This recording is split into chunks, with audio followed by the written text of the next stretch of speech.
সবাইকে জয় যিশু। ঈশ্বরের মহান নামে গৌরব আর প্রশংসা হোক। আসুন আজকের বিশ্রামের আরাধনা আমরা শুরু করি। এখন সব কিছু তো শোনা হলো, তবে শেষ কথা এই যে ঈশ্বরকে ভয় করো এবং তার আজ্ঞা সকল পালন করো, কেননা এটাই সমস্ত মানুষের কর্তব্য। কারণ ঈশ্বর প্রত্যেকটি কাজের বিচার করবেন, এমনকি সমস্ত গুপ্ত বিষয়, তা ভালো হোক বা মন্দ হোক। আসুন প্রার্থনা করি। পবিত্র পবিত্র পবিত্র স্বর্গের জীবন্ত ঈশ্বর, সদা প্রভু তোমার ধন্যবাদ গৌরব প্রশংসা করি, কেননা তুমি আমাদের সর্বশক্তিমান ঈশ্বর, সর্বজ্ঞানী ঈশ্বর, সর্বব্যাপী ঈশ্বর। প্রভু ধন্যবাদ দিই প্রভু, এই আতঙ্কের সময়েও তুমি আমাদেরকে প্রত্যেকটি বিশ্বাসী ভাই বোনদেরকে, যাদেরকে তুমি তোমার সেই বহুমূল্য রক্ত দ্বারা ক্রয় করে নিয়েছো, তাদেরকে তুমি সুস্থ সবল করে রেখেছো। ধন্যবাদ দিই প্রভু, দিন প্রতিদিন তুমি আমাদের চলার পথের সাথী হয়ে চলেছো বলে। ধন্যবাদ দিই প্রভু তোমার সমস্ত রকম উপকারের জন্য। ধন্যবাদ দিই প্রভু তোমার সমস্ত রকম সুরক্ষার জন্য। যদিও আমরা জানি এখন এক আতঙ্কের মধ্য দিয়ে আমরা সকলে রয়েছি, কিন্তু প্রভু গো, তোমাকে যারা ভয় করে, তোমার আজ্ঞা সকল যারা পালন করে, যারা তোমার পথে চলে, যারা তোমার সেই সত্যের পথে চলে, ধার্মিকতার পথে চলে, তাদেরকে তুমি সুরক্ষার মধ্যে রাখো প্রভু। প্রভু তোমার ধন্যবাদ দিই প্রভু, আজকের এই সুন্দর সময় আরেকটি বার তোমার এই বিশ্রাম গৃহে আমরা সকল মিলে উপস্থিত হয়েছি প্রভু। প্রত্যেককে তুমি আশীর্বাদ করো, যারা দূরে রয়েছে, যারা অনলাইনের মধ্যে শুনছে প্রভু, তাদেরকে তুমি আশীর্বাদ করো প্রভু, যেন আমরা সকলে মিলে তোমার নামের গৌরব আর প্রশংসা করতে পারি প্রভু। কেন আমাদের জীবন তোমারই সেই গৌরব প্রশংসার্থেই হোক প্রভু। আমাদের এই জীবন যেন তোমারই জয়ধ্বনি করে প্রভু। আমাদের এই জীবন যেন তোমারই মহিমা প্রশংসা করে প্রভু। প্রভু আজকের এই আরাধনা সভায় আমরা যা কিছু করি, তোমার গান গাওয়া, তোমার গীত সঙ্গীতা, সমস্ত কিছুর মধ্য দিয়েই যেন তোমার নামের ধন্যবাদ এবং তোমার নামের গৌরব প্রশংসা হোক এবং তুমি উচ্চকৃত হোক। প্রভু তোমার ধন্যবাদ দিই প্রভু। এখন আমরা যে তোমার সেই প্রশংসার গীত গাইব প্রভু, তুমি আমাদের সঙ্গে থাকো, তোমার পবিত্র আত্মার পরিচালনা দাও, যেন আমরা প্রত্যেকে তোমার পবিত্র আত্মার পরিচালিত হয়ে তোমার নামের গৌরব প্রশংসা করতে পারি। সকল ধন্যবাদ গৌরব প্রশংসা তোমারই হোক। প্রার্থনা দয়ালে যিশুর নামেই চাইছি, আমেন। প্রবেশ করি ধন্যবাদ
দাঁড়িয়ে পড়ি, ঈশ্বরের আরাধনা করি।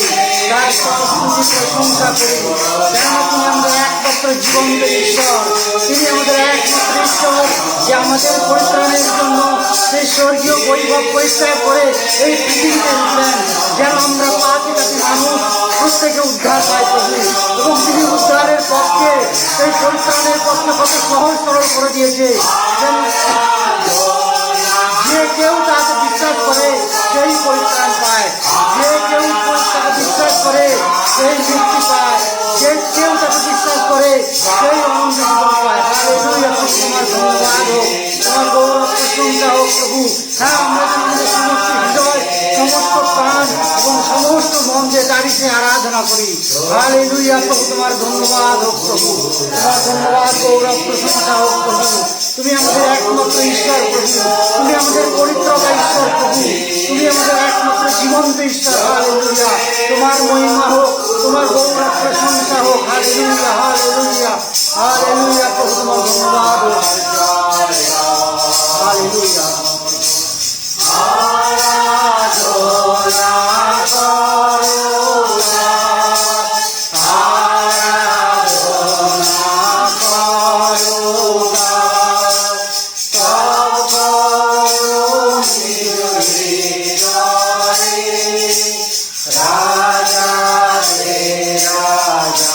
হালেলুয়া প্রভু, তুমি আমাদের রাজাদের রাজা, তুমি আমাদের প্রভুদের প্রভু, তুমি আমাদের একমাত্র জীবনদাতা ঈশ্বর, তুমি আমাদের একমাত্র পরিত্রাতা ঈশ্বর, তুমি আমাদের মুক্তিদাতা ঈশ্বর প্রভু। তোমার ধন্যবাদ দিই প্রভু, তোমার গৌরব প্রশংসা করি প্রভু।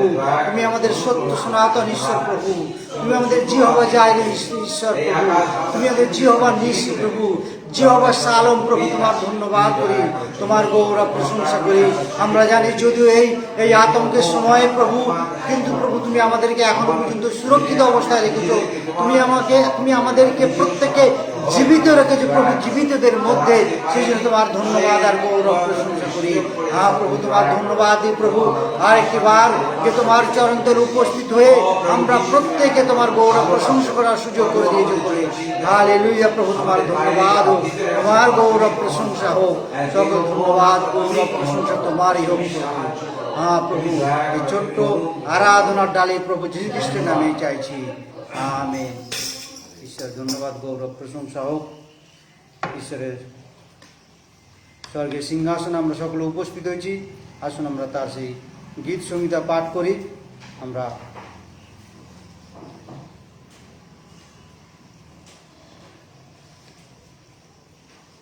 গীত সংহিতা তার 3 গীত আমরা পাঠ করি।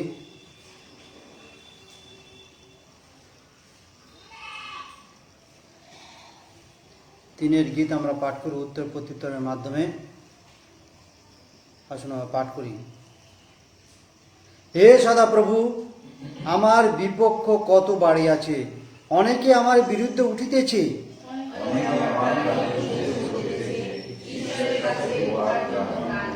কিন্তু হে সদাপ্রভু, তুমিই আমার বেষ্টনকারী ঢাল, আমার গৌরব ও আমার মস্তক উত্তোলনকারী।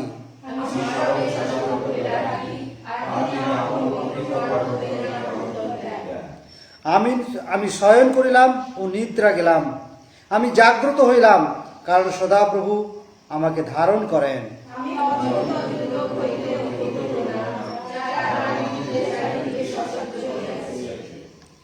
হে সদাপ্রভু, উঠো, হে আমার ঈশ্বর, আমার পরিত্রাণ করো।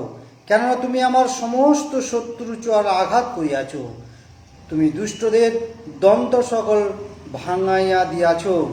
একসঙ্গে পরিত্রাণ সদাপ্রভুর কাছে, তোমার প্রকার উপরে আমাদের আশীর্বাদ বর্তু। প্রভু যীশু মিষ্টি মধুর নামে সকলকে জয় যিশু। শুনতে পাচ্ছেন তো? এখানে অন্ধকার আছে, ঠিক আছে, একটু দেখতে হয়তো অসুবিধা হবে। আমি পথ বললে তাহলে সেগুলো আপনারা তুলে দেবেন। হ্যাঁ, আসুন একটু প্রার্থনা করি, নিজেদেরকে ঈশ্বরের হাতে সমর্পণ করি। পরম পবিত্র স্বর্গের মহান প্রভু গো, এই সুন্দর সময়ের জন্য তোমাকে ধন্যবাদ দিই। তোমার অনুগ্রহ দেওয়ার জন্য ধন্যবাদ দিই পিতা গো। তোমার অনুগ্রহ আমাদের জন্য যথেষ্ট পিতা। তোমার বাক্য যখন আমি বলতে যাই পিতা, তুমি তোমার বাক্য তুমি বলো পিতা গো, আমি কিছুই নয়, অযোগ্য নগণ্য মনুষ্য পিতা গো। এই মুখ থেকে যা বাক্য বের হয় পিতা, আমার যেন না হয়, প্রত্যেকটা এক একটা শব্দ যেন শুধু তোমারই হয় পিতা। শয়তানের সমস্ত কার্যের হাত থেকে উভয় পক্ষকে দূরে রাখো। এই ক্ষুদ্র বিনতি প্রার্থনা ত্রাণকর্তা প্রভুদা যীশু খ্রিস্টের নামে যায়, দয়া করে শ্রবণ ও গ্রহণ কর। অ্যাকচুয়ালি কি হয়েছে, এই করোনার মাঝখানে হয়তো আমরা জানি কি না জানি, আমরা আমাদের অনেক কাছের লোকদেরকে অনেকে হারিয়ে ফেলেছি। যে সেকেন্ড রাউন্ড গেছে ভীষণ টাফ গেছে। আর আমার পরিচিত, আমার জানা বা ব্রাদারের ব্যাকগ্রাউন্ডের মধ্যে অনেক অনেক লোক মারা গেছে।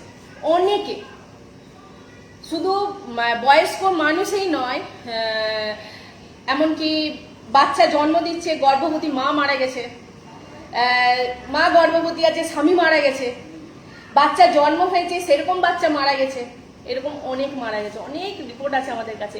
প্রত্যেক দিন যখন আমরা গ্রুপের মধ্যে থাকি, ডিসকাস করি যে এত লোক মারা যাচ্ছে, আর প্রত্যেকের খবর যখন আমরা পাই তখন শুধু কাঁদতে থাকি যে প্রভু আমাদের সময় কখন আসবে। তো যাই হোক, প্রভু এখনো জীবিত রেখেছে। যখন আপনারা দেখবেন নোহের জল প্লাবন, যাই না তার আগে দেখেছেন হনককে সব তুলে নিয়েছিলেন। হনককে তুলে নেওয়ার পরেই হলো নোহের জল প্লাবন। তো বি রেডি, যখন ঈশ্বরের দাসরা চলে যাচ্ছে এরকম ভাবে, তখন আমাদেরও সময় আসছে পৃথিবীর বিনাশে। ঠিক আছে, জানি যখন নোহের জল প্লাবন হয়েছিল শুধু 6 জন বেঁচেছিল আর পশু পাখিরা বেঁচেছিল, তাই না? বাকি সব শেষ করে দিয়েছিল। তারপর প্রভু কেন্দ্রে বলেছিলেন যে আমি আর এরকম ভাবে জল দ্বারা পৃথিবীকে বিনাশ করব না, কিন্তু এবার পৃথিবীর বিনাশ হবে আর তার সন্তানরা তুলে নেবেন, ঈশ্বর তার সন্তানদেরকে তুলে নেবেন। তো আমরা সকলে তৈরি হয়, এটা শেষ মুহূর্তে, আমরা শেষ মুহূর্তে এসে পৌঁছচ্ছি। ধীরে ধীরে যে কোনো সময় প্রভুর আগমন হতে পারে আর তার সন্তানরা চলে যাবে, তারপরেই শুরু হবে মহাসংকটকাল। তো আমরা নিজেদেরকে তৈরি করব ঈশ্বরের কাছে, যে যত পারবো ততটা সময় ঈশ্বরকে দেব আমরা। ঠিক আছে, শুধু এটা কাজ নয় কি বুড়ো লোকরা যখন বুড়ো হয়ে যাবো, 7 বছরের পরে যাবো, তবে প্রভুর কাছে আসবো। ঈশ্বরের দরকার যুবকদের, ঈশ্বরের দরকার যুবকদের। এখন আমরা বুড়ো লিস্টে চলে যাচ্ছি। ঠিক আছে, তো যারা যুবক আছি তাদেরকে তৈরি হতে হবে ঈশ্বরের কাছে থাকার জন্য। Oh praise God, okay, thank you. প্রভু শুনেছেন আমার প্রার্থনা। ওকে, আজকে একটা যে বিষয় আমি দেখব, এটা একটু আলাদা ধরনের। আমি প্রবাবলি এরকম ধরনের প্রচার খুব কম করি, কিন্তু ঈশ্বর, আমি কয়েকদিন ধরেই আমি রেডি হচ্ছিলাম এই বিষয়টাকে নিয়েই আগামী সময় থেকে। তো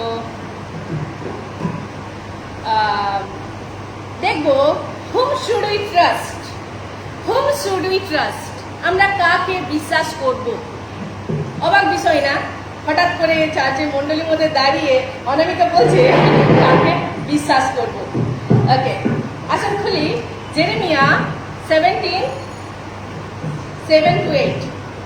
জেরেমিয়া জিরোমীয় ভাববাদী পুস্তক 17 অধ্যায় 7 থেকে 8 পদ। আর তারপরে তৈরি হয়ে থাকবে একজন গীত সংহিতা 37:3 আর হিতোপদেশ 3 অধ্যায় 5 থেকে 6। এগুলো নিয়ে তৈরি হয়ে থাকবো। যে যেমন পাবো যে তেমন করে ফেলবো, তাহলে সময়টা একটু কম লাগবে। জিরোমীয় ভাববাদী পুস্তক 17 অধ্যায় 7 থেকে 8, হিতোপদেশ 3 অধ্যায় 5 থেকে 6 আর গীত সংহিতা 37:3।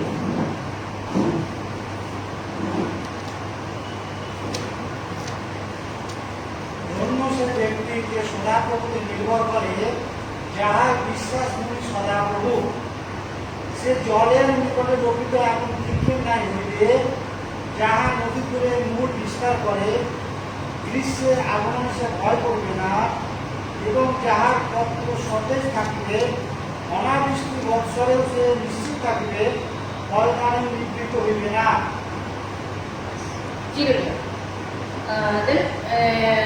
গীত সংহিতা আর প্রভাব, হিতোপদেশ গীত সংহিতা 37:3। সদাপ্রভুতে নির্ভর করো, নির্ভর রাখো, সদাচরণ করো, দেশে বাস করো, বিশ্বস্ততার ক্ষেত্রে চলো। হিতোপদেশ 3:5-6। তুমি সমস্ত জীবকে সদাপ্রভুতে বিশ্বাস করো, তোমার নিজ বিবেচনা নির্ভর করিও না, তোমার সমস্ত পথে তাহাকে স্বীকার করো, তাহাতে তিনি তোমার পথ সকল সরল করুন। এই তিনটে যখন পদ আমরা দেখি, এই তিনটে কমন পদ হচ্ছে, কমন লাইন হচ্ছে ট্রাস্ট ইন দ্য লর্ড। যখন ইংলিশে দেখি ওটার একটা কমন লাইন হচ্ছে ট্রাস্ট ইন দ্য লর্ড। তো আমাদেরকে যখন আমরা প্রভুতে বিশ্বাস করব, আমরা সেই সমুদ্রের তীরবর্তী, ওই নদীর তীরবর্তী ক্ষেত্রে সমান হব। আমরা যখন প্রভুতে বিশ্বাস করব তখন আমরা কি হব? বিশ্বস্ত হব। আর আমরা যখন প্রভুতে নির্ভর করব, কি করলে পথ সকল সরল হবে। তাহলে আমরা কাকে বিশ্বাস করবো আমরা বুঝে গেলাম না? আমরা আমাদের বিশ্বাস কি হবে? আমাদের বিশ্বাস ভূমি কি হবে? ঈশ্বর। ঠিক আছে, এটা ক্লিয়ার হয়ে গেল। Whom should we trust? We should trust in the Lord. ঠিক আছে, এইবার আসি কেন প্রভুতেই বিশ্বাস করতে হবে? আরো তো অনেক দেব দেবী আছে, বড় বড় কি বলে মহান মহান মানুষেরা আছে, তো আমরা তাদের কেন বিশ্বাস করব? আচ্ছা, যখন আমরা এই জিনিসটা দেখবো, আমি এটা আমার পুরো টপিকটা নিয়ে যাব যোহন লিখিত সুসমাচারে। আমরা যোহনের বাইরে কোথাও যাব, ঠিক আছে? কেন আমি যোহনের বাইরে না যাওয়ার কথা বলছি? কারণ যোহন যে সুসমাচারটা হচ্ছে, সেটা হচ্ছে একটা ইউনিক বুক, ঠিক আছে? তার একটা নিজস্ব পরিচিতি রয়েছে যোহনের, যোহন লিখিত সুসমাচারে। আমরা জানি বাইবেলে আমাদের 4টি সুসমাচার, মথি, মার্ক, লুক, যোহন।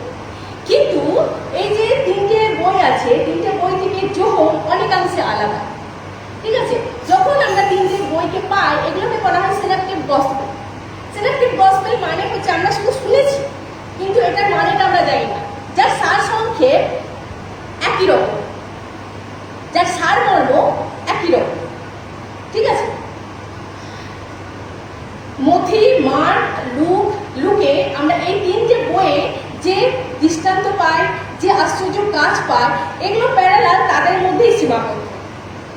ঠিক এই ধরনের কার্য, এই ধরনের গল্প বা দৃষ্টান্ত বা আশ্চর্য কাজ যোহন কিন্তু লেখেনি। যোহন একটু অন্যভাবে প্রভু যিশুকে আমাদের কাছে প্রকাশ করেছে, যেটা আমরা আজকে দেখব। এই কিছুদিন ধরে আমরা একটা কাজ করছিলাম, যে কাজটা হচ্ছে 4টে সুসমাচার লিখছিলাম। 4টে সুসমাচার যখন আমরা লিখছিলাম, লিখতে লিখতে 3টে সুসমাচার লেখা হয়ে যাওয়া অবধি আমরা দেখছিলাম এক একটা, যখন আমরা কথা লিখছিলাম বা এক একটা দৃষ্টান্ত যখন লিখছিলাম, তখন আমাদের মোটামুটি মুখস্থ হওয়ার মতো, কারণ সেটা আমরা মথি আর মার্কে লিখেছি তাই। কিন্তু যখন যোহনটা লিখছিলাম, যোহনে লিখতে আমাদের একটু টাইম লেগেছিল। কারণ এই জন্য, কারণ যোহনের সঙ্গে বাকি মথি, মার্ক, লুকে খুব একটা সিমিলারিটি ছিল না তাই। তো সেই জন্য মথি, মার্ক, লুক হচ্ছে, এগুলোকে বলা হচ্ছে সিনাপটিক গসপেল, যেটা যোহন একেবারে আলাদা। কয়েকটা পয়েন্ট আছে যেগুলো হচ্ছে, যেমন সাধারণভাবে সিনাপটিক গসপেলগুলো কি করেছে, প্রভু যিশু কি করেছেন আর কি বলেছেন সেগুলো ফোকাস করেছে। কিন্তু যোহন কি করেছে, প্রভু যিশু কে, হু ইজ জিসাস, সেটার উপর ফোকাস করেছে। যখন আপনারা যোহন, আমি সবাইকে বলবো একবার অন্তত যোহন লিখিত সুসমাচারটা অবশ্যই করে পড়বেন।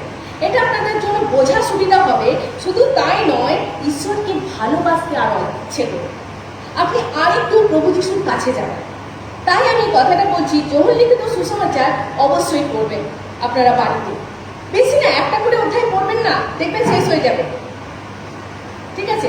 তো সেটা বলছে যে মানে যোহন লিখিত সুসমাচারে প্রভু যিশু কে সেটা বর্ণনা করেছে। সিনাপটিক গসপেলসে আমরা যেখানে দেখতে পাই যে সাইন আর সেইন, এটা মুখ্য। সাইন মানে হচ্ছে চিহ্ন কার্য, আর সেইন মানে প্রভু যিশু কি কি বলছেন সেটা ইম্পর্টেন্স দিয়েছে। কিন্তু সেখানে যোহন কিন্তু প্রভু যিশুকে কি করেছে, তা প্রভু যিশুর পরিচয়ের উপর জোর দিয়েছে, ঠিক আছে? প্রভু যিশুর তার প্রথম পরিচয় কি? ইয়েস, যখন প্রভু যিশুকে ঈশ্বরের পুত্র রূপে আমাদের কাছে প্রকাশ করেছে, যেখানে মার প্রভু যিশুকে যিহুদিদের রাজা রূপে প্রকাশ করেছে, মথি প্রভু যিশুকে যিহুদিদের রাজা রূপে প্রকাশ করেছে, মার্ক দাস রূপে, লুক মনুষ্য পুত্র রূপে, আর যোহন হচ্ছে ঈশ্বরের পুত্র রূপে প্রভু যিশুকে আমাদের কাছে প্রকাশ করেছে। বুঝতে পারলাম? তো এটাই হচ্ছে সিনেপ্টিক গসপেলসের সঙ্গে যোহনের লেখার ধরন আলাদা। তারপরে এখানে দেখতে পাই, যখন আমরা যোহন লিখিত সুসমাচারে দেখতে পাই, সেখানে দেখতে পাই কিছু কিছু কথাবার্তা, কিছু কিছু কথোপকথন যেটা বিস্তারিতভাবে বলেছে যোহন। জানি কি আমরা? যেমন প্রথম অধ্যায়ে যখন দেখি যোহন প্রথম অধ্যায়, সেখানে হচ্ছে নিকোদিমের সঙ্গে কথোপকথন দেখিয়েছে। নিকোদিম তিনি একজন যিহুদি ছিলেন। তারপরে চলে আসি শমরের স্ত্রীর সঙ্গে কথোপকথন প্রভু যিশু, ঠিক আছে। তারপরে 11 অধ্যায়ে মার্থার সঙ্গে প্রভু যিশুর কথোপকথন। তারপরে মগদলিনী মরিয়মের সঙ্গে প্রভু যিশুর কথোপকথন, আর তারপরে পিতরের সঙ্গে প্রভু যিশুর কথোপকথন। এগুলো খুব বিস্তারিত ভাবে আছে, যেগুলো আমরা না পড়লে কিন্তু কিছুই বুঝতে পারবো না, অতটা সময় এখন আমার কাছে নেই যে আমি সেই কথোপকথনগুলোকে ফোকাস করি। যখন মসিহের বর্ণনা দেওয়ার জন্য 7টা উপমা দিয়েছে, উপনাম দিয়েছে, 7টা উপনাম, জানেন কি? সেই 7টা উপনাম হচ্ছে জিসাস ইজ দ্য লাইফ, প্রভু যিশুই জীবন, the light of the light, প্রভু যিশু আলো, okay, the bread of the life, তিনি জীবন খাদ্য, দ্য ওয়াটার অফ লাইফ, তিনি জীবন জল, গুড শেপার্ড, প্রকৃত মেষপালক, ট্রু ভেন, প্রকৃত দাক্ষলতা, অ্যান্ড দ্য ডোর, তিনি দ্বার। এগুলো হচ্ছে তার উপনাম। উপনাম জানি কাকে বলে? নামে উপরে আগে যেটা বসে সেটাকে বলা হয় উপনাম, টাইটেল। আমরা টাইটেল বলি, আমাদের নামের পরে যেটা বলে সেটাকে টাইটেল বলে না, সেটাকে বলে সারনেম। টাইটেল সবসময় আগে বসে, ঠিক আছে। তো আমার নাম অনামিকা মান্না, মান্না হচ্ছে আমার সারনেম, ঠিক আছে। তো টাইটেল দেওয়া হয়েছে প্রভু যিশুকে, এই 7টা টাইটেলে প্রভু যিশুকে ভূষিত করা হয়েছে। শুধু তাই নয়, যখন লিখিত সুসমাচারে জানি যখন কটা বই লিখেছে? যখন 5টা বই লিখেছে। যখন লিখিত সুসমাচার, প্রথম, দ্বিতীয়, তৃতীয় যোহন আর প্রকাশিত বাক্য, এটা যোহনের লেখা। তো শুধু যোহনে নয়, যোহনে যখন তিনি প্রকাশিত বাক্য লিখছিলেন পাটমোসলিপে, তখনও তিনি প্রভু যিশুকে নতুন নতুন নাম দিয়েছিলেন, যেগুলো আমরা প্রকাশিত বাক্যতে পাই। কিন্তু আমি সেই প্রকাশিত বাক্যতে যাব না, আমি যেহেতু প্রমিস করেছি আমি শুধু যোহনে থাকবো, যোহনের বাইরে আমি বেরোবো না, ঠিক আছে। তো আমার প্রশ্ন কি ছিল? Why should we trust in God? আমার প্রশ্ন ছিল why should we trust in God? আমরা কেন প্রভু যিশুকে বিশ্বাস করব? এটা ছিল আমার প্রশ্ন। আর আমি সেই প্রশ্নের উত্তরটা পাওয়ার জন্য আমি যোহনে থাকবো। ওকে, তাহলে চলে আসি যে স্টেটমেন্ট প্রভু যিশু নিজে দিয়েছেন, এটা কিন্তু যোহনে দেয়নি, তার আরো 12 শিষ্য দেয়নি, আরো 72 জন শিষ্য যারা এক্সট্রা ছিল তারাও দেয়নি। এটা শুধু প্রভু যিশু বলেছেন, আই অ্যাম। এই টেস্টিমনি শুধু, এই স্টেটমেন্ট শুধু প্রভু যিশু দিয়েছে। কে বলতে পারে আমি কে? যদি আমি বলি I M a great man, তার মানে আমাকে বিশ্বাস করতে হবে আমি নিশ্চয়ই কোনো মহান কাজ করি, তাই না? যখন আমি নিজেকে নিয়ে কনফিডেন্টলি বলতে পারবো আই এম এ কি বলে innocent, I never have done sin, তার মানে কি আমি একদম নিষ্পাপ, তাই তো? কিন্তু যখন আমি এই কথাটা বলতে পারবো না, then I have a problem, তাই তো? প্রবলেম মানে আমি তার মানে পাপী, আমি খুব মহান ব্যক্তি নই। কিন্তু এখানে প্রভু যিশু সেই জিনিসটার উপর ফোকাস করেছে দ্যাট আই অ্যাম। আই অ্যামটা কে বলতে পারবে? যে আছে, যার মধ্যে আছে সেই বলতে পারবে, তাই তো? তো সেই আই অ্যাম স্টেটমেন্টে চলে যায় আমি, ঠিক আছে। আচ্ছা, ফার্স্টে দেখি যোহন 6 অধ্যায় 35 পদ। যোহন 6 অধ্যায় 35 পদ।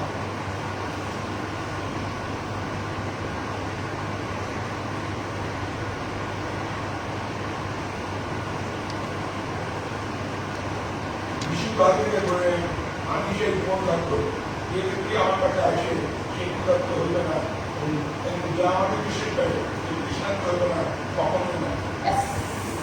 প্রভু যীশু কি বলছে?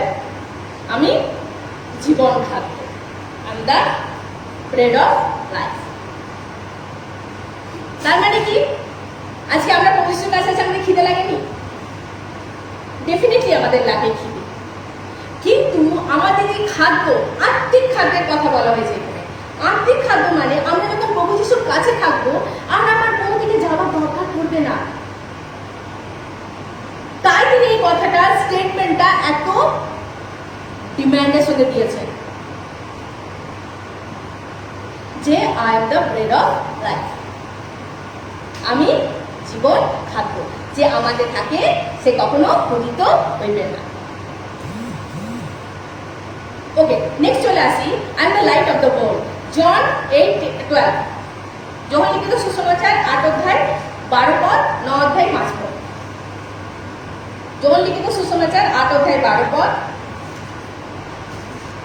ঈশ্বর লোকদের কাছে তর্ক করিলেন, তিনি বলিলেন, আমি জগতের জ্যোতি, যে আমার পশ্চাৎ আছে, সে কোনোমতে অন্ধকারে চলিবে না, একটি জীবনের বৃদ্ধি হয়। ওকে, ঠিক আছে, থ্যাংক ইউ। আমি জগতের জ্যোতি। তার মানে আমার জ্যোতির কেন দরকার হয়, লাইটের কেন দরকার হয়? আমি এখনই বলছিলাম এখানে ঢুকে পড়ি যেখানে লাইট কম আছে আমি দেখতে পাবো না, তা আমাদের দেখা সমস্যার জন্য না। অন্ধকারে কি আমরা খুব ইজিলি চলতে পারি যেমন আমরা লাইট থাকলে চলতে পারি? তাই নয় না, কারণ আমাদের জীবনের জ্যোতি মানে কি? তার মানে কি আমি শুধু অন্ধকারেই চলছি, মানে খালি অন্ধকার আছে কি আমার জীবনে? ইয়েস, আমাদের জীবনে লাইটের অভাব আছে। লাইট মানে কি? যে আমরা দেখতে পাই না কোনটা সঠিক কোনটা ভুল, আমাদের এই চলাটার সমস্যা আছে। তাই তিনি বলছেন আমি জীবনের জ্যোতি। যদি আমি প্রভু যিশুতে থাকি, আমি পাপ থেকে কি করব? মুভ অন করব। এমন নয় কি পাপ আমার জীবনে আসবে না,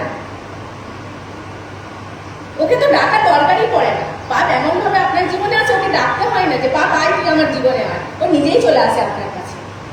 কিন্তু আপনার সেটা বুঝতে পারবেন যেটা পাপ, ওই শুধু দেয়। যদি আপনি কোথায় থাকবেন? প্রভু যিশুতে থাকবেন। আপনি যখন পাপ দেখবেন তখন আপনি যোসেফের মতো পালাবেন ছুটে, যে আমার পাপ করা চলবে না। তাই আমার জীবনের জ্যোতির দরকার। ওকে, নেক্সট চলে আসি যোহন 8 অধ্যায় 58 পদ। যোহন 8 অধ্যায় 58 পদ। যীশু তাহাদিগকে কহিলেন, সত্য সত্য আমি তোমাদিগকে বলিতেছি, আব্রাহামের জন্মের পূর্ববর্তী আমি আছি। এটা বলছেন তিনি ফরিসিয়া সদ্দুকীদেরকে, অধ্যাপকদেরকে। তারা প্রমিস করছে, তারা জিজ্ঞেস করছে প্রভু তুমি কি আব্রাহামের আগে থেকে আছো? প্রভু বলছে হ্যাঁ। তারা মানতে রাজি নয়। যখন আপনি যোহনের পুস্তক পড়বেন, তারা মানতে রাজি নয় যে তিনি ঈশ্বরের পুত্র, যেটা ভাববানি করা হয়েছে, যেটা ভাববানিগণ তাদের গ্রন্থে লিখে গেছে। তারা কিছুতেই অ্যাকসেপ্ট করতে চাইছে না। কিন্তু প্রভু যিশু বারবার তাদেরকে বলছেন, আমি যখন লিখছিলাম তখন আমার চোখ দিয়ে জল পড়ছিল, যে কি ভয়ঙ্কর, তারা কিরকম ভাবে আমাদের প্রভু যিশুকে কষ্ট দিয়েছে। আর আমরা ভাবি তারা আমাদেরকে স্বীকার করবে। তারা যেহেতু আমাদেরকে স্বীকার করে না, সেহেতু আমরা কি করি? তাদের মতো হয়ে যায়। ওই অ্যাডপ্টেড, আমরা পৃথিবীকে অ্যাডপ্ট করে নিই। কি লোকে, আমি যদি খ্রিস্টান বলি আমাকে কেউ ভালোবাসবে না, তো ওকে আমি ঈশ্বরের সঙ্গে আছি, প্রভু ঘরে আমি তোমার সঙ্গে, কিন্তু বাইরে আমি জগতের সঙ্গে। Then our life should like a worldly people. আমাদের জীবন তখন জগতের মতো হয়ে যায়। আমরা কম্প্রোমাইজ করি প্রভু যিশুর সঙ্গে। Is it? প্রভু যিশুকে তাই করেছিলেন। তিনি বারবার বলছেন আমি ঈশ্বরের পুত্র, কেউ মানুক আর না মানুক। তিনি বারবার বলছে আমি 3 দিনে মন্দিরকে ভেঙে গড়ে তুলতে পারি, কেউ মানুক আর না মানুক। and he has done, তিনি করেছেন। কিন্তু আমরা কি করি? আমাদের লাইফে কি করি? কম্প্রোমাইজ করি। যদি আমি প্রভুতে থাকি, আমরা করবো না সেই কম্প্রোমাইজ। আমি থাকবো প্রভুর পথে। প্রভু, আমি যাই হয়ে যাক আমার জীবন, আমি শুধু তোমার পথে থাকবো।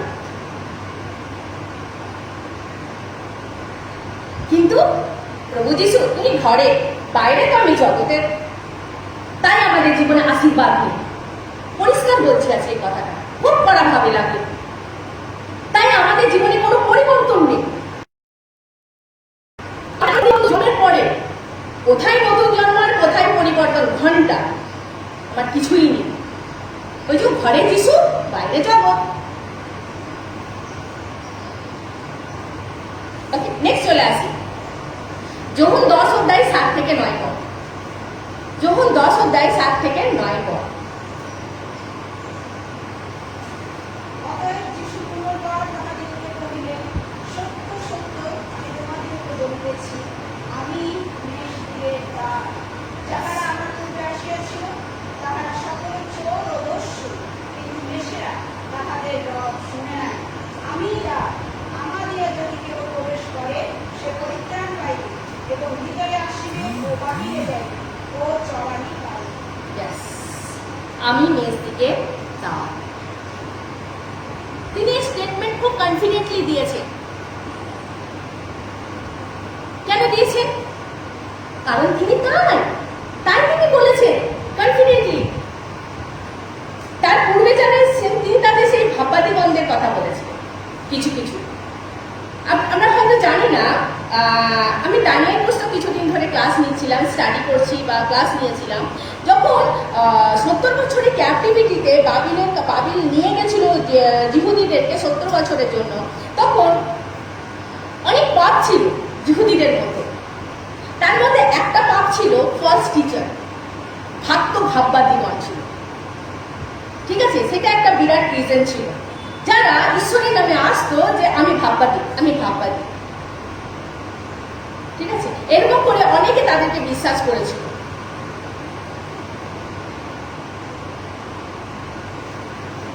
তো তাদের অনেক ফলোয়ার্স ছিল,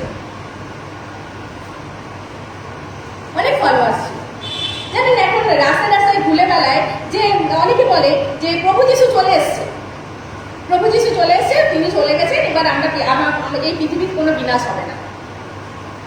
এরকম লোক কিন্তু অনেক পাবে। ওদের ফলোয়ার্সও কিন্তু প্রচুর আছে।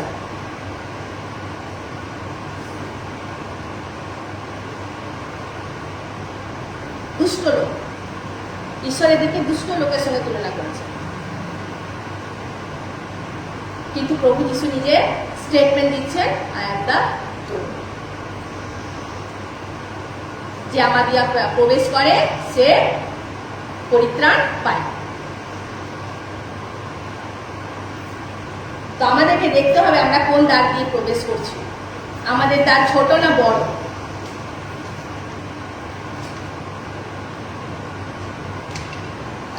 নেক্সট চলে আসি যখন 10 অধ্যায় 11 এবং 14। যখন 10 অধ্যায় 11 এবং 14।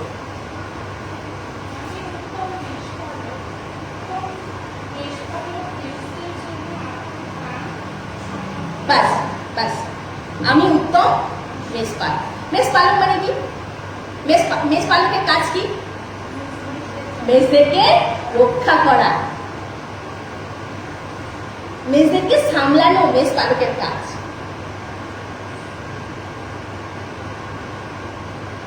আমরা করি? আমাদের মেষ কারা? কোনো ক্ষেত্রে আমাদের সন্তানরা আমাদের মেষ হয়, কখনো মন্ডলীর বিশ্বাসীরা আমাদের মেষ হয়। ঠিক আছে, যদি আই এম এ টিচার দেন আমার শিষ্যরা আমার মেষ। ঠিক আছে, আমরা কি তাদের রক্ষা করি? আমরা আমাদের সন্তানদেরকে রক্ষা করতে পারি না, তাই নয় কি?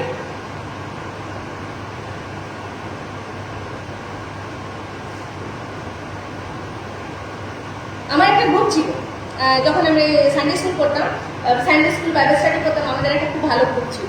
মোটামুটি আমরা 12-13 জন আমরা সমবয়সী ছিলাম, আমরা একই এজে, ছেলে মেয়ে সবাই মিলে। তো আমাদের মধ্যে মোটামুটি 5-6 জন একেবারেই ভটকে গেল।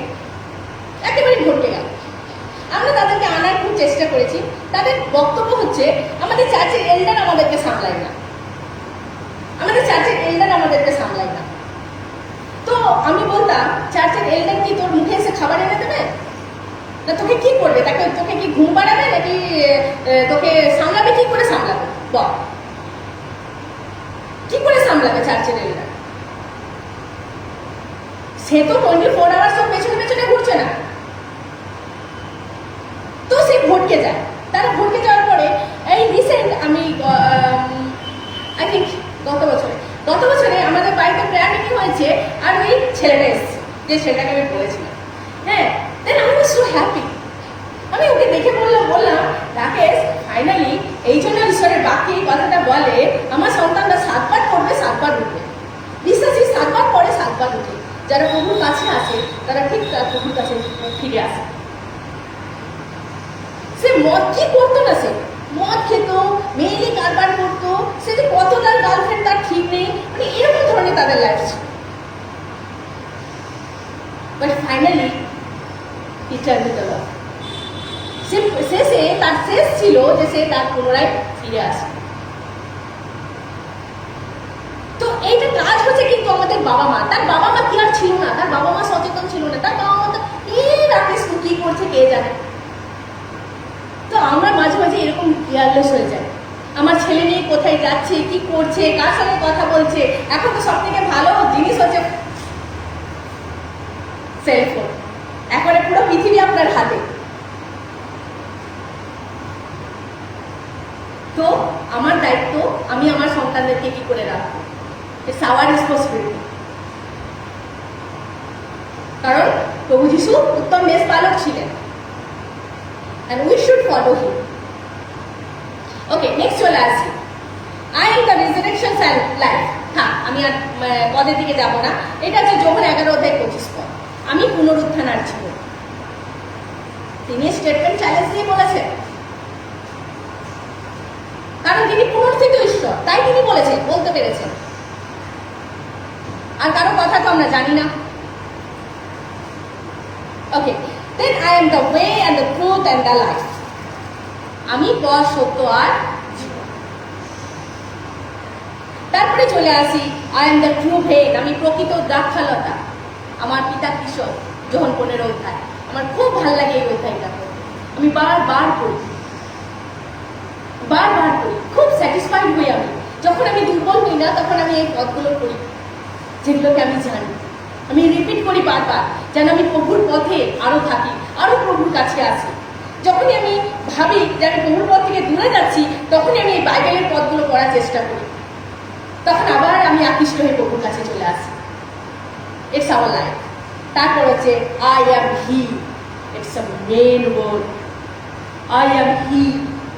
যখন আমরা পুরাতন নিয়মে যাত্রা পুস্তকে যাই, তখন তিনি বলছেন, তখন কি বলে, যেহোভা I am সঙ্গে জিসাস I am এর সিমিলারিটি দেখিয়েছে। যেহোভা I am কে জানি, আমি যে আছি সে আছি।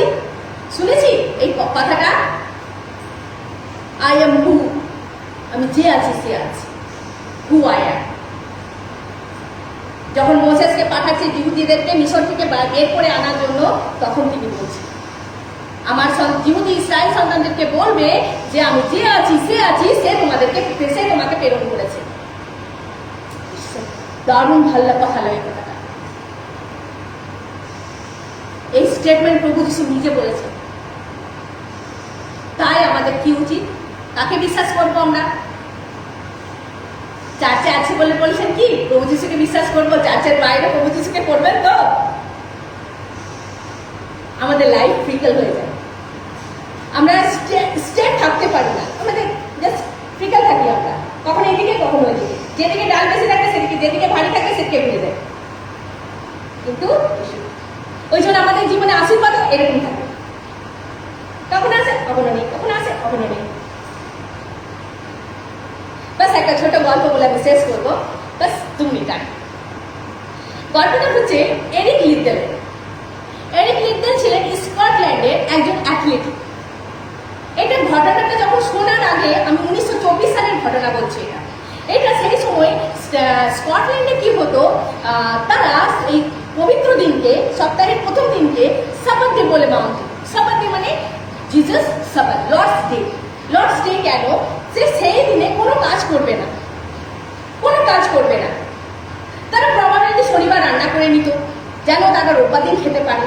তাদের ভেহিকেলস বন্ধ থাকবে, ভাবুন যানবাহন পর্যন্ত বন্ধ থাকতো, তারা সেই দিনকে একেবারে ভীষণভাবে উদযাপন করতো। সেই সময়কালীন ঘটনা বলছি স্কটল্যান্ডের 1924 সালের ঘটনা। এরিক লিদ্দাল ছিলেন, তিনি অলিম্পিকে 400 মিটার দৌড়ে তিনি নাম করেছিলেন নিজের। তিনি যখন অলিম্পিকে তার সিলেকশন হলো, তার বয়স ছিল তখন 15 বছর, এবং সে তখন প্রতিযোগিতার জন্য 200 মিটার দৌড়ের 100 মিটার দৌড়ের জন্য সে নিজেকে প্রস্তুত করছিল অলিম্পিকে। এবার যখন লিস্ট টাঙানো হলো, তখন তিনি অলরেডি সিলেক্টেড, 100 মিটার দৌড়ে তার নাম যাবে। কিন্তু সেই প্রতিযোগিতা তিনি দেখলেন রবিবার ছিল। কি ছিল? কবে ছিল? রবিবার। যখন তার বন্ধু এসে তাকে বললো যে প্রতিযোগিতা রবিবার আছে, তুই কি করবি, তখন তার জীবনটা যেন তছনছ হয়ে গেছিল। সেই সময় সে বললো, আমি দৌড়বো না। ভাবছেন, অলিম্পিকে গিয়ে 100 মিটার দৌড়ে তার নাম উঠেছে, তার প্রতিযোগিতা হচ্ছে রবিবার, সেও তো সে বলছে দৌড়বে না। ভাবুন সেই সিচুয়েশন কি হতে পারে, ভাবুন তো কি হতে পারে। সব তার এগেনস্টে, প্রধানমন্ত্রী থেকে নিয়ে সেখানকার মেন, তারপরে খেলোয়াড়, খেলার যে মন্ত্রী, সবাই তার এগেনস্টে। কারণ তিনি বলেছেন, আমি দৌড়বো না রবিবার, আমার সাবাদ দিয়ে আমার ঈশ্বরের দিন ছিল। সেই সময় সবাই তার এগেনস্টে চলে গেল। সাংবাদিকরা নানা রকম কথা তাকে নিয়ে লেখা শুরু করলো, তাকে নিয়ে বললো হি ইজ এ লুজার, অনেক কিছু বললো। তারপরে সে প্রার্থনায় গেল, প্রভু আমি কি করবো, রবিবার আমি তোমাকে ছাড়া আমি রবিবার দৌড়তে পারবো না। সে প্রার্থনা করলো। তারপর যখন সে প্রার্থনা করে বের হচ্ছে, তখন দেখছে একটা লিস্ট টাঙানো ছিল 400 মিটার দৌড়ে। ইমাজিন, 400 মিটার দৌড়ে, আর সেটা রবিবার ছিল না, সেটা অন্য কোনো দিনে ছিল। এবং সে তখন গিয়ে পড়ে তার হেডদের সঙ্গে কথা বললো যে আমি 100 মিটার দৌড়ে যেখানে নাম দিয়েছি, সেখানে আমি 400 মিটার দৌড়ে নাম দেবো। তখন সবাই সব, হ্যাঁ 100 মিটার দৌড়ের প্রতিযোগিতা, তার নাম উঠে যাচ্ছে, 400 মিটারে দৌড়ে নাম দেবে। এটা অলিম্পিকের ব্যাপার, এটা যেমন তেমন খেলা নয় যে স্টেট লেভেলে গেলাম আর এখানে বললাম এখানে যাবো না ওইখানে যাবো, সেখানে চলে গেলাম, সেটা নয়। কিন্তু তারপরে সে 400 মিটার দৌড়ে নাম দিল। এবং জানেন কি হয়েছিল? সেই 400 মিটার দৌড়ে যখন তার কাছে সেই নাম দিতে যায়, সে যখন দৌড়াবার জন্য সেই ট্র্যাকে দাঁড়ায়, সেই ট্র্যাকে দাঁড়ালে একটা ছেলে আসে এবং তাকে একটা কাগজ ধরিয়ে দেয়। সেই পথটা ছিল দ্যাট আমি যখন তুমি আমাকে উচ্চকিত করবে, তখন আমিও তোমাকে উচ্চকিত করবো। আমি রেফারেন্সটা ভুলে গেছি। তো সেই পথটা তার সহবর্তী ছিল, তার সঙ্গে ছিল, এবং সে দৌড়ে সেই প্রতিযোগিতায় প্রথম পুরস্কার আনলো, সে স্বর্ণপদক জয় করেছে। এটা হচ্ছে ঈশ্বরের আশীর্বাদ। সে কি করলো? একটা সিম্পল ঠিক করলো যে আমি রবিবার দৌড়বো না। সে রবিবার দিনটাকে ইম্পর্টেন্স দিল। আর ঈশ্বর তাকে কি করলেন? পুরো পৃথিবীর কাছে তাকে সম্মান দিলেন। সে নিজের জীবনে ঈশ্বরকে শুধু সম্মান দিলেন। আজকে আমরা কতজন করি? আমার খুব দুঃখ লাগে, আমি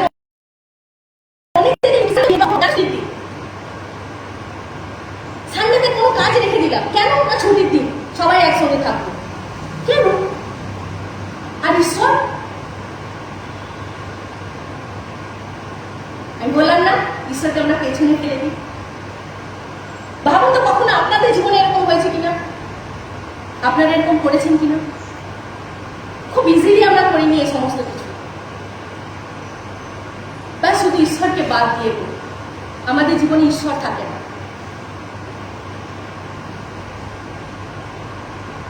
আসুন আমরা পড়নি যে আমরা আমাদের জীবনে কি করতে চলেছি, আমরা কিভাবে আমাদের জীবনকে অতিবাহিত করছি।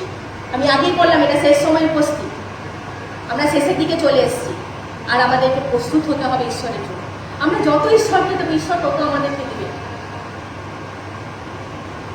সেই পুরস্কারের জন্য দৌড়ায়, যে পুরস্কারের জন্য পোল দৌড়চ্ছে, সেই মুকুটের জন্য দৌড়ায়, ঈশ্বর মুকুট দিবেন, এটা নয় কি কিছু ফেমাস লোকদেরকে ঈশ্বর মুকুট দিবেন। যেখানে আমি হয়তো মুকুট পাবো না, সেখানে পেছনে বাপনদা হয়তো মুকুট পাবো। তো সেই মুকুটটা লাভ করার জন্য আমাকে দৌড়তে হবে, প্রস্তুত হই। কারণ whom should you trust? You trust in the Lord. Lord will bless us through this program.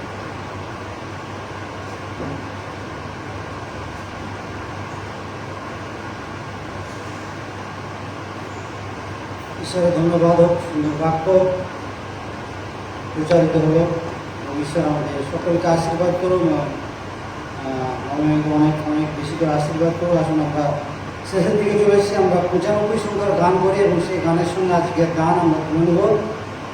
যিশু বিনা কেহ নাই এ সংসারে, এই মহাপাপের দায় কে উদ্ধার করে। 95 সংখ্যার গান আশা করি আমরা সকলে জানি।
প্রভু আরেকবার তোমার ধন্যবাদ গৌরব প্রশংসা করি, তুমি সুন্দর বাক্য পরিবেশন করলেন।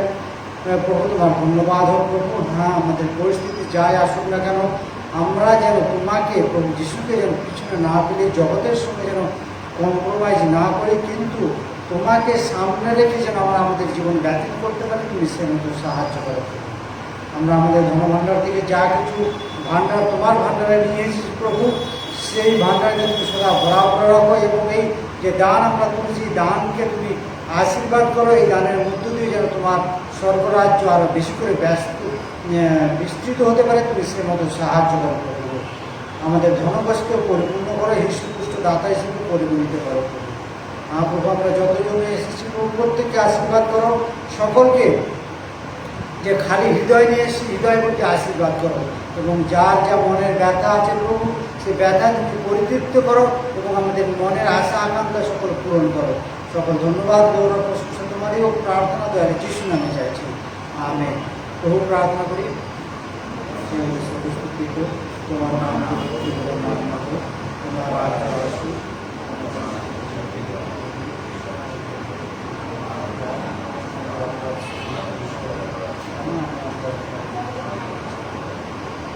পরীক্ষা নিও না, কিন্তু মন্দিরে রাজ্য আর এখন যদি ঈশ্বরের প্রেম, প্রভু যীশু খ্রিস্টের অপার অনুগ্রহ, পবিত্র আত্মার শান্তি, সহভাগিতা, চালনা, চেতনা, প্রেরণা, উৎসাহ, উদ্দীপন আমাদের প্রত্যেক বিধিভজনের সঙ্গে আমরা যতজন উপস্থিত হয়েছি আমাদের প্রত্যেকের সঙ্গে, যারা উপস্থিত হবেন তাদের সঙ্গে, বালুঘাট ব্যাপটিস্ট মন্দিরের প্রত্যেক পরিবারের সঙ্গে, এবং আমাদের খ্রিস্টতে আশ্রিত যে যেখানে আছে প্রত্যেকের পরিবারের সঙ্গে, যারা অসুস্থ আছে বিশেষ করে তাহাদের সঙ্গে, তাহার দ্বিতীয় আগমন পর্যন্ত মৃত্যু বিরাজমান। আমেন।